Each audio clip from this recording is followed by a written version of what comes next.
So this is your first Goose. It's my first Goose. What brought you to the Goose? You? Well, I know that, but you clearly were interested in coming anyway. Yes. Well, when I saw it was social justice, transformative experiences, storytelling, the arts, all that, I was like, the wonderful comedian who just the Nanette, I was like, these are my people. Where are my people? I was so excited. Yeah. So, but mostly when I knew I could come. So, yeah. Then I could let the feelings come out. Mm-hmm. So, and you're camping. Yes. Talk to me about the camping. Oh, I haven't camped in 3 years. I'm a diehard camper. You are? I didn't know that about you. Yes. Okay. Oh yeah, I can take like primitive camping conditions from like to glamping. I'm like a pro, but I haven't actually had the chance to do it in like 3 years. So really? That was actually the real reason why I was excited to come out here. So, yeah. So what are you most excited about being at the Goose? Maybe camping, maybe number one, it sounds like, or high up on the list. Yeah, and I mean camping, the drive, the 4 or 5 hour drive to get out here was actually also really great too. Just the space overall has been awesome for me to like get away and think and just have a space with other people to learn and connect and just see that there are resources out there. That's just been a really good exposure. Right. Yeah. Mm-hmm. What is there something that you talked about having the space to think and the drive being really good on the way up? Is there something in particular that a question you're asking as you cogitate here? Oh no, I'm just taking it all in. Actually, one of the best things is that it's here in North Carolina as I was driving up and just thinking about what about spirituality and what about culture and stuff. So, one of the handles I go by for fun is kimchi grits, which right? is great. Thank you. But it's not just because kimchi and grits go together really well. They're really yummy, but also kimchi for kimchi, my Koreanness as a first generation Korean American, but also girl raised in the South. Right. So that's what the acronym is. And I was just taking the time to actually think about spirituality and identity and culture and how all those things come together and meditate on that.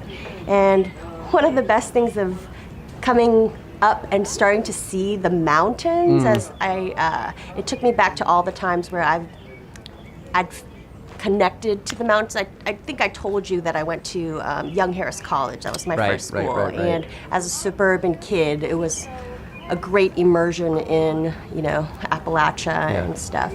But it was one of the times where I got to really explore that my Korean identity too by, I had just come from an immersive summer in Korea after high school graduation and then started as a freshman at college. And it made me realize that there are some similarities between Korean culture and Southern culture, and especially Southern Appalachian culture. Mountains, isolation, like scrappy go get 'em and like make things happen out of whatever you have. That's very Korean as well as Appalachian and, Foxfire books and all that good stuff around here. Yeah. So it made me think about that and just, especially as a Korean American, and as Americans in general, I think the cool experience about the immigrant experience is we define what it means to be American. Right. Every single time. Right. Especially as first generation. I'm probably lucky in that sense that I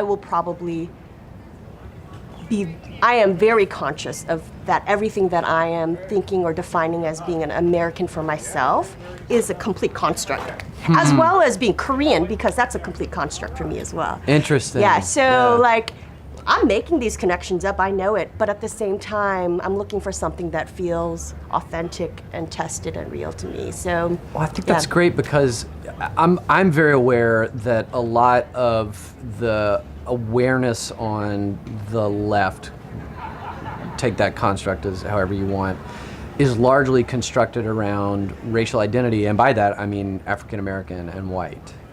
And so there is this whole piece of the puzzle that we're missing. You named it in your case as the immigrant or the child of immigrant experience. So what role does that have in transforming the conversation as it currently exists? Well, first of all, I think it's again a gift that I, as an immigrant, don't come loaded with a lot of the expectations and the baggage of, my American ancestors were, your oppressors, my American ancestors were the oppressed or whatever, because my ancestors were not even here. Right, so right. that in some ways helps because I get to stand in a neutral space. Yeah.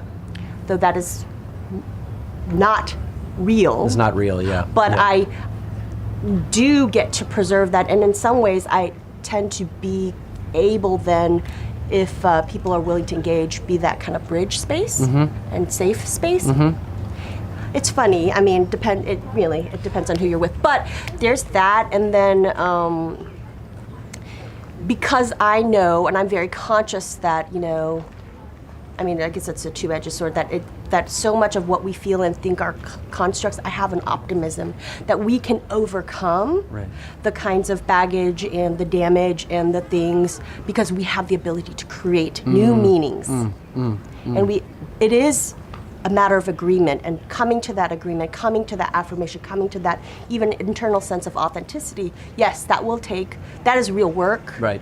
And that's worthwhile work. But it's possible, and that's, I think, something that I have. It's almost like the immigrant culture narrative is one of hope, and so there is this piece of, that narrative. We came here with nothing, and look what we have, kind of thing, which is flawed and fraudulent in many ways, and yet there is something about that hope that can seed a conversation that at times can be very hopeless.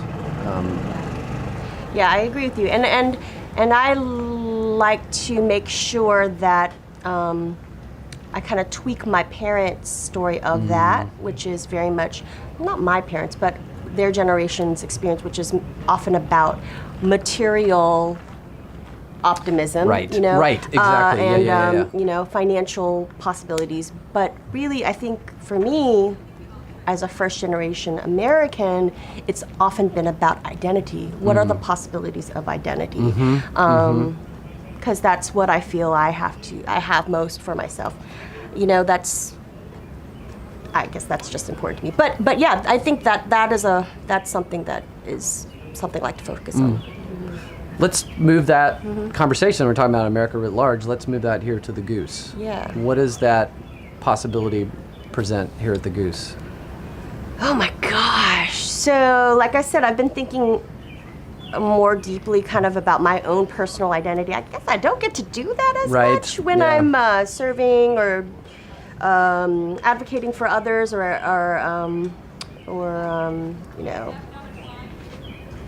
grant writing or, organizing or whatever I'm doing.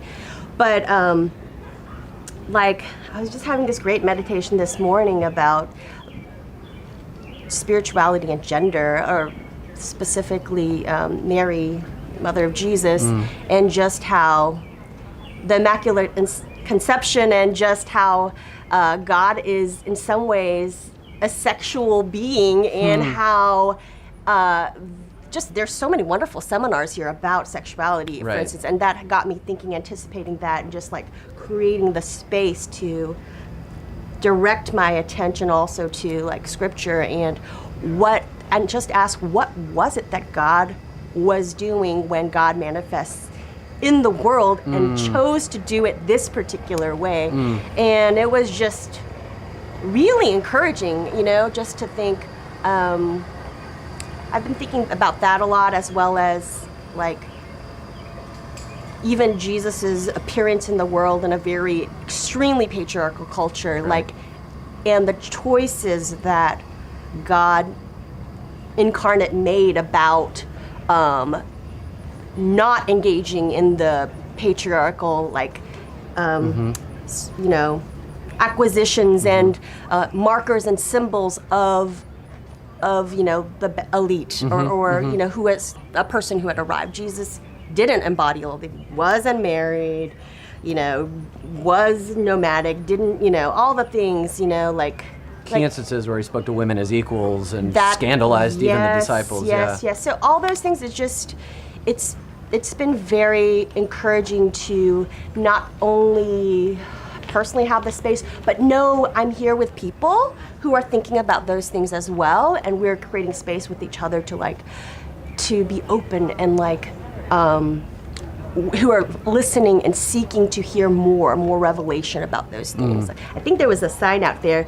that said, there was a rainbow flag, and that says, God still speaks. I think that was one of the flags. I was like, I'm so excited. Yeah. Oh crap, my phone doesn't work here, but I gotta take a picture before I leave. I was so excited. So like, it's very encouraging. Yeah. What do you think other people need to know about Wild Goose? Like when you go back and you talk to your folk that you connect with in Atlanta, what do you want to tell them about this place? Okay, and I'll this say, tribe. you know, it's still pretty white, folks. Right? It's still, but you know what? People are pretty open-minded. And I don't think it's all completely like, you know, elitist, progressive, whatever. I have to say these kind of disclaimers because, you know, we gotta manage the expectations. Right. But Yeah. you know, but it's still like very like. But I'll be like, but it's authentic. People are really here to come together and learn. Like the workshops are really amazing, and it seems also like it's very active in terms of, it's not like, oh, here's a sampling of what Christianity, the best of Christianity past. No, it's like it's actively being created here, so that's great. Great. Thank you, Grace. You're so welcome, Appreciate my it. friend. Do a high five. Yeah, side eye. Side eye. Side five.